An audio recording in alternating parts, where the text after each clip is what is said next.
Hello students.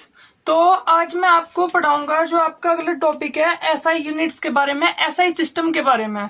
क्योंकि मैंने कल आपको पिछली जो वीडियो थी उसमें मैंने आपको 3 टाइप के सिस्टम के बारे में बात की थी। एक था आपका MKS system, FPS system and एक था सीजीएस सिस्टम। लेकिन एक और ऐसा सिस्टम है जिसे क्या है एसआई सिस्टम, जिसने क्या करा है एमकेएस सिस्टम का समर्थन किया है ताकि सभी साइंटिस्ट एक ही सिस्टम को यूज करें, जो एक होगा एक इंटरनेशनल सिस्टम। तो अब हम देखते हैं इसे। एसआई सिस्टम जो है यूनिट का, इसका मीनिंग क्या है? इसका मीनिंग है system, international system of units.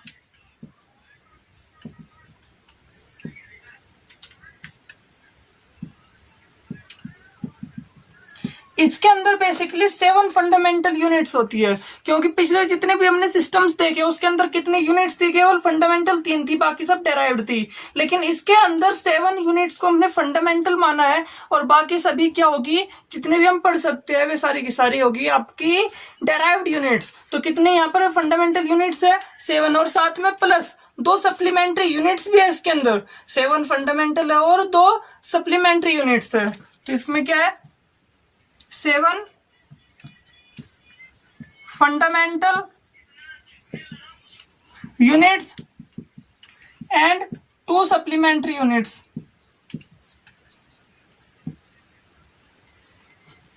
Okay, अब देखो ये कौन कौन सी है जो आपकी 7 फंडामेंटल यूनिट्स है।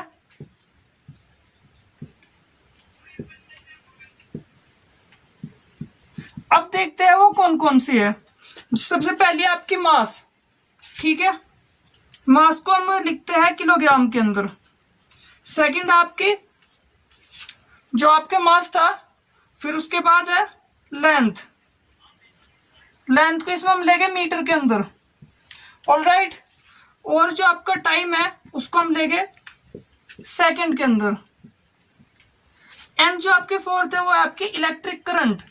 और जो इलेक्ट्रिक करंट है उसको हमने वहां पर फोकस नहीं किया था, और इलेक्ट्रिक करंट को हम लेते हैं किसमें? एम्पियर में।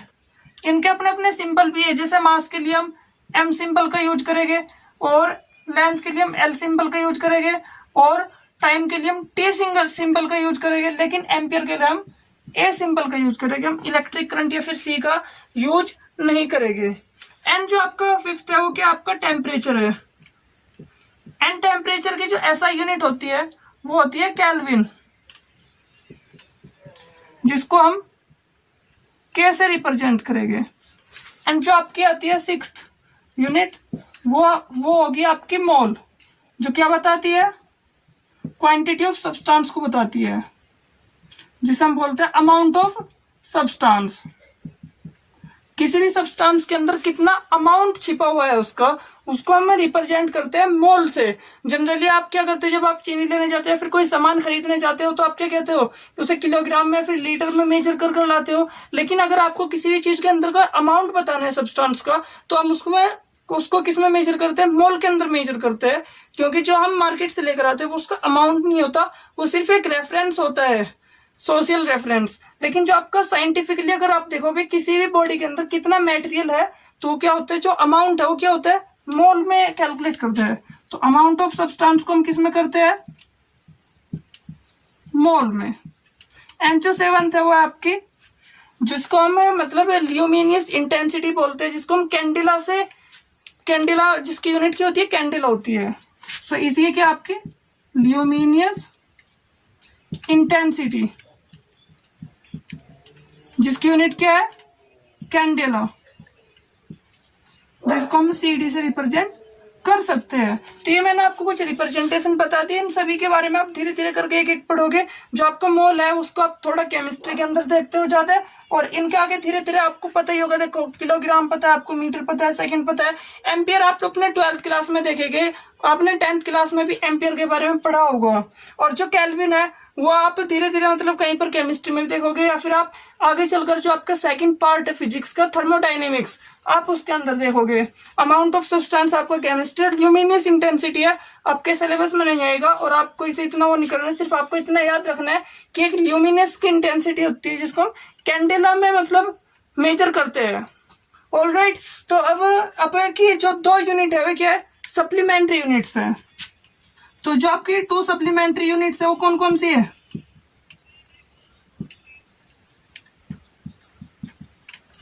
एक तो आपकी रेडियन और एक दूसरी आपकी स्टेरेडियन।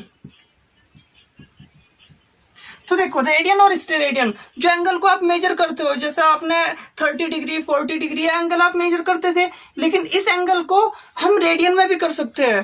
जैसे 60 डिग्री को हम कितना बोलते हैं, पाई/3 बोलते हैं। 30 डिग्री को हम कितना बोलते हैं, पाई/6 बोलते हैं। 45 डिग्री को हम कितना बोलते हैं, पाई/4 बोलते हैं।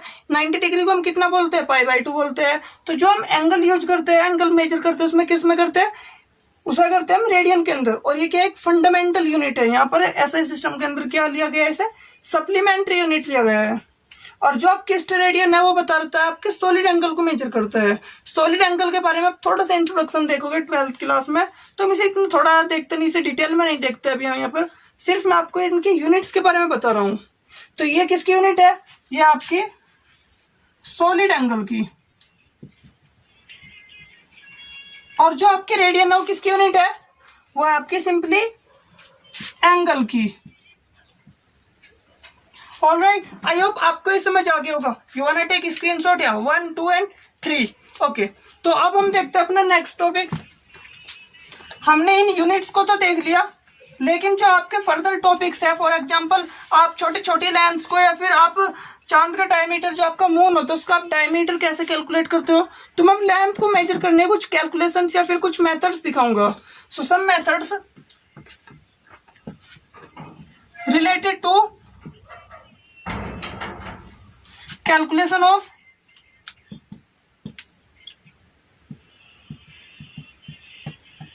डिस्टेंस या फिर लेंथ, ठीक है, जिसमें सबसे पहला आपको मेजर करना है एवोगैड्रो हाइपोथेसिस के आधार पर एटॉमिक रेडियस आप कैसे निकालते हो। क्योंकि फिजिक्स के अंदर हम बहुत छोटी चीजों से लेकर बहुत बड़ी चीजों को एक्सप्लोर करते हो, और वो फीलिंग अब आपको यहाँ पर मिलने वाली है, बिल्कुल सीधी फीलिंग मिलने वाली है। देखो जनरली हम छोटी छोटी चीजों को हम कितने किस में देखते थे, केमिस्ट्री के अंदर आप फील करते हो कि आपके 2 एटम हैं, आपके मतलब जो आपकी सारी चीजें वो छोटे छोटे एटम से मिलकर बनी हुई है, लेकिन ये चीजें फिजिक्स के अंदर भी होती है। सो मेजरमेंट ऑफ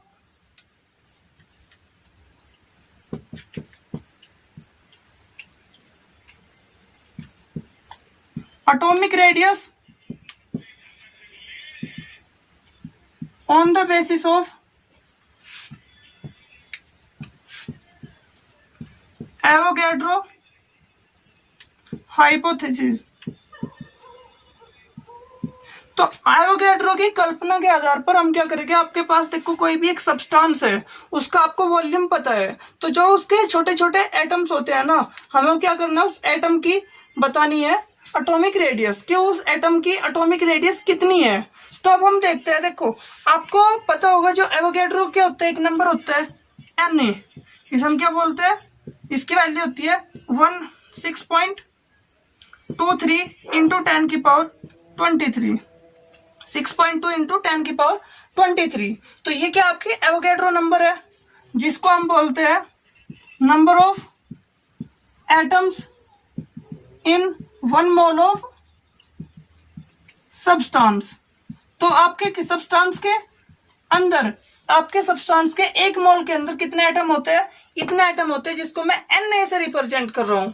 और अगर ये आपका m क्या है, m आपका मोलर मास, और मोलर मास क्या रिप्रेजेंट करता है कि 1 मोल का मास कितना है, मास ऑफ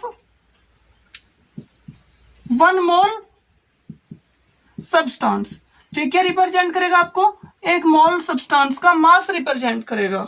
तो अब एक बात बताओ, 1 मोल सब्सटेंस का मास कितना होता है, m होता है, और ये क्या है 1 मोल इतने ग्राम क्या होगा, 1 मोल होगा। तो m ग्राम मोल के अंदर कितने एटम होंगे, Na एटम होंगे।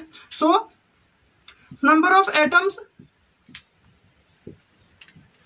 इन m ग्राम सब्सटेंस। तो जो आपका m ग्राम सब्सटेंस है उसके अंदर कितने एटम है, वो है Na, ठीक है। अब मैं बोलने लगूं भाई नंबर ऑफ एटम्स 1 ग्राम के अंदर कितने हैं, number of atoms in 1 gram substance, वो क्या होगा, आप m से सिंपली डिवाइड कर दोगे तो ये आएगा Na/m। तो अब आपको ये पता चल गया भाई 1 ग्राम के अंदर कितने कितने एटम होते हैं। ऑलराइट, अब आपको क्या निकालना है, इनका वॉल्यूम निकालना है।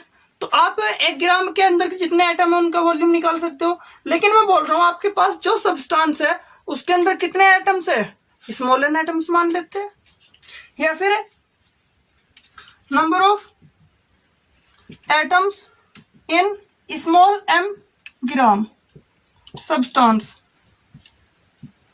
वो क्या होगा, स्मॉल m Na/M। तो ये क्या होगा, स्मॉल m ग्राम के अंदर कितने से कितने एटम्स, हमें नंबर्स पता चल गया है। अभी इसका आप एक स्क्रीनशॉट लेना चाहोगे 1, 2 एंड 3। अब मैं कुछ ऊपर से रफ करता हूँ और आपको दिखाता हूँ। अब आप ये देखिए कि जो एक m ग्राम एटम के अंदर दे दिया, लेकिन अगर मैं बात करूं वॉल्यूम ऑफ 1 एटम, वो कितना होगा, 4/3 पाई r³ होगा।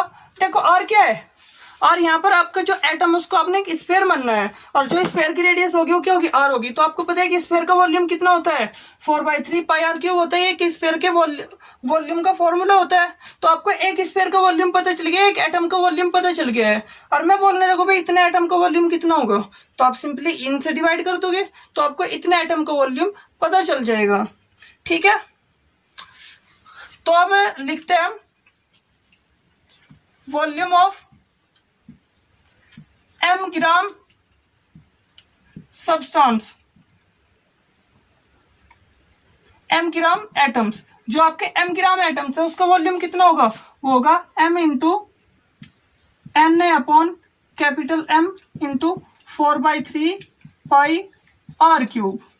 अब ये आपके पास है m ग्राम एटम्स का वॉल्यूम क्या है, लेकिन यहाँ पर एक एज्यूम्पशन है कि जो आपका कोई भी एक सब्सटेंस है, तो जो इसके एटम है ना, इसके एटम इसके जो टोटल वॉल्यूम है उसका सिर्फ 2/3 वॉल्यूम घेर रही है। मतलब क्या है, इसके जो अब जब आप एटम रखोगे, एक ये आपके पास के एक बर्तन है, जब आप इसके अंदर बॉल्स रख दोगे तो आप देखोगे बॉल्स के बीच में कुछ खाली जगह रह जाती है। तो ये कहता है जो ये बॉल है ना, ये क्या कर रही है, ये जो इसका टोटल वॉल्यूम है कंटेनर का, उस टोटल वॉल्यूम की सिर्फ 2/3 है। मतलब ये क्या है, वॉल्यूम ऑफ कंटेनर है, वो क्या होगा, 2/3 ऑफ वॉल्यूम ऑफ बॉल्स होगा। ठीक है, तो ये इसमें एज्यूम्पशन मानी गई है। तो इसमें हम क्या कहेंगे, जो वॉल्यूम ऑफ सब्सटेंस है इसको मैं क्या लेता हूँ, V ले लेता हूँ, और जो आपका ये वॉल्यूम ऑफ एटम है इसको मैं V एटम ले लेता हूँ। तो जो V एटम होगा वो क्या होगा, 2/3 ऑफ V होगा। एंड V एटम हमने कितना निकाला है, ये निकाला है, इसकी वैल्यू रखना जरा। तो ये कितना आएगा, Na/M into 4/3 pi r³ equals to 2/3V। और इसकी कैलकुलेशन से आप क्या करोगे, r की वैल्यू निकाल लोगे, क्योंकि आपको ये पता है आप कितने ग्राम का सब्सटेंस रख रहे हो, आपको ये तो बात पता होगी। और आप जो सब्सटेंस ले रहे हो उसका आपको मोलर मास भी पता होगा। n एक फिक्स नंबर है, कांस्टेंट है, और उसकी रेडियस आपको निकालनी है, ये कांस्टेंट है। और जितना आप सब्सटेंस ले रहे हो आपको उसका वॉल्यूम भी पता होगा। तो आप इसे क्या करोगे सर, जस्ट सॉल्व करोगे। तो ये सिर्फ मैं आपको एक मेथड बता रहा था और कुछ नहीं। तो आप इसका एक स्क्रीनशॉट ले लीजिए 1, 2 एंड 3। और अगर इसमें से हो सकता है कुछ चीज आपको कैलकुलेशन में समझ ना आए तो आप मुझसे पूछ सकते हो बाद में। तो अब ऐसा करते हैं, हम अपनी कुछ अगली कैलकुलेशन देखते हैं लेंथ से जुड़ी हुई। सो जो आपका हमारा अगला एग्जाम्पल होगा वो होगा सन का डायमीटर कैलकुलेट करना, सॉरी सन का नहीं, मून का। सो डिटर्मिनेशन ऑफ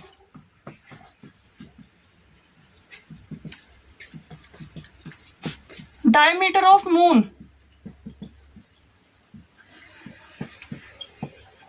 देखो आपको पता है एक मून क्या होता है, एक स्फेरिकल शेप का होता है। हर चीज क्या एक स्फेयर होती है, जैसे कि आपकी अर्थ एक गोल होती है, इसी तरह से मून भी तो एक स्फेयर होगा। तो मून को अगर मैं एक स्फेयर मानूं तो स्फेयर कुछ ऐसा होता है, तो उसका डायमीटर कैसा होगा। जैसे आपकी प्लास्टिक की बॉल है तो उसके एक अपने डायमीटर होता है, तो इसका डायमीटर बताना है मेरे को। तो उसको हम कैलकुलेट करेंगे पैरेलक्स मेथड से। एक मेथड होता है, देखो आप यहाँ पर बैठे हो अर्थ के ऊपर, ये क्या है? अर्थ है। यहाँ पर आप देख रहे हो किसी एक टेलीस्कोप से मून को, ये क्या है? मून है। तो आप यहाँ से एक टेलीस्कोप देख रहे हो, तो आपने कुछ नहीं किया है, आपने सिंपली जो उसका मून का, आपको जो मून दिखाई दे रहा है ना, जो उसकी चौड़ाई है, आप उसमें उसका सिर्फ आपने एक एंगल निकाल लिया, ये एंगल निकाल लिया, ये क्या है? फाई है। जो आपसे क्या बना रहे हैं? फाई एंगल बना रहे हैं। काफी छोटा हो सकता है, इसमें कोई दो राय नहीं है, लेकिन ये जरूर बनाएगा। अब ये जो इसकी आर्क लेंथ होगी, ये आर्क लेंथ किसके क्लोज होगी? इसके डायमीटर की होगी। तो यहाँ पर ये जो आर्क लेंथ होगी इज क्लोज टू, किसके क्लोज होगी? है डायमीटर ऑफ मून। तो ये मून के डायमीटर के काफी क्लोज होगी। तो अगर आपने एंगल बता दिया तो आपको सिर्फ आर्क लेंथ की जरूरत है। यहाँ पर आपको एक बात पता होनी चाहिए, जो यहाँ से आपके और मून के बीच की डिस्टेंस है, ये आपको यहाँ पर पता होनी चाहिए। डी क्या है? डिस्टेंस है आपके और मून के बीच की, और ये क्या है? गिवन है। तो यहाँ पर जो गिवन चीज है वो क्या है? यहाँ पर गिवन है angle made on the moon, जो क्या है? फाई है, and distance between earth surface, जो आपका सरफेस है अर्थ जहां पर आप खड़े हो, एंड मून। अब आप ये कहोगे ये कैसे कैलकुलेट करोगे? इसको मैं मान लेता हूँ, ये क्या आपका स्मॉल डी है। अब आप ये कहोगे भाई ये मुझे कैसे पता है? मुझे यहाँ से सन के बीच मून के बीच की डिस्टेंस कैसे पता है? तो इसके लिए हम एक स्पेशल टाइप की लाइट का यूज करते हैं, जिसको हम बोलते हैं लेजर लाइट। ठीक है, उस लेजर लाइट को हमें पता है लाइट की स्पीड क्या होती है? 3 लाख मीटर पर सेकेंड स्क्वायर, 3 लाख मीटर पर सेकेंड होती है, किलोमीटर पर सेकेंड। तो लाइट 1 सेकेंड के अंदर 3 लाख किलोमीटर चलती है, यानी 3 × 10⁸ मीटर पर सेकेंड होती है। अब ये बात हमें पता है, हमें उसकी स्पीड पता है, तो हम क्या करेंगे? यहाँ से एक लेजर लाइट को यहाँ से प्रोजेक्ट करेंगे सन की ओर। तो वो लेजर लाइट इतनी सॉलिड होती है, वो किसी भी जब सॉलिड सरफेस के ऊपर टकराएगी तो वापस लौट कर आएगी। तो हमने चांद की तरफ, मून की तरफ उसे छोड़ा, वो वहां पर जाएगी, फिर वापस टकरा कर आ जाएगी। तो जब वो हमारे पास आई तो हम क्या करेंगे? दोनों के बीच का टाइम देख लेंगे, उसे टाइम कितना लगेगा वापस आने में।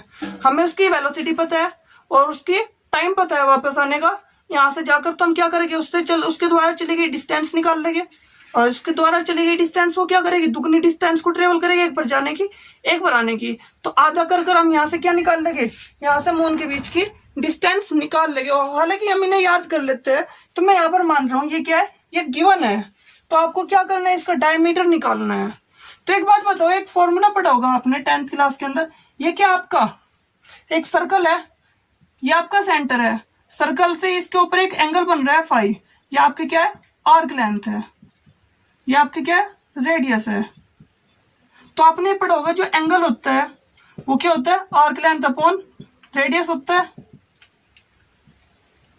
ये आपने 10th क्लास के अंदर ये फॉर्मूला पढ़ा होगा कि जो आपका एंगल सस्टेन होता है यहाँ पर वो क्या होता है? आर्क लेंथ अपॉन रेडियस होता है। तो सेम फॉर्मूला यहाँ पर लगेगा, जो आपकी आर्क लेंथ होगी वो क्या होगी? डायमीटर होगी। तो आप डायमीटर के लिए क्या सिंबल रखना चाहोगे? जो यहाँ पर डायमीटर के लिए हम रखेंगे कैपिटल डी सिंबल। ठीक है, तो यहाँ पर जो आपका एंगल होगा फाई इक्वल्स टू क्या होगा?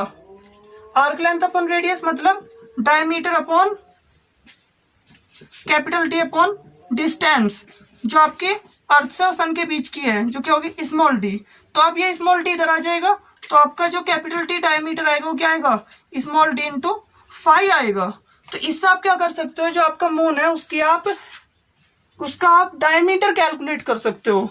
जो आपको आप ऐसा नहीं, देखो हम ये जो कैलकुलेशंस करते हैं, एस्ट्रोनॉमिकल कैलकुलेशंस, ये हम ऐसे नहीं करते, हम मेजर कर रहे हैं। हम कुछ एक्सपेरिमेंट से इसी प्रकार की कैलकुलेशन से हम मेजर करते हैं। अब देखो ऐसा तो होगा नहीं कि हम एक धागा लेंगे और फिर क्या करेंगे उसको, मतलब एक यहाँ पे पकड़ेंगे, एक यहाँ पे पकड़ेंगे और उसकी मतलब डिस्टेंस निकालेंगे। नहीं, हम मैथमेटिक्स का यूज करते हैं इतने बड़े बड़े कामों को करने के लिए।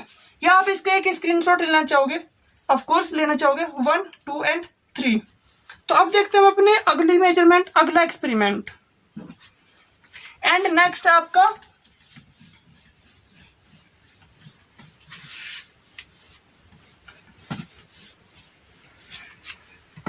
determination of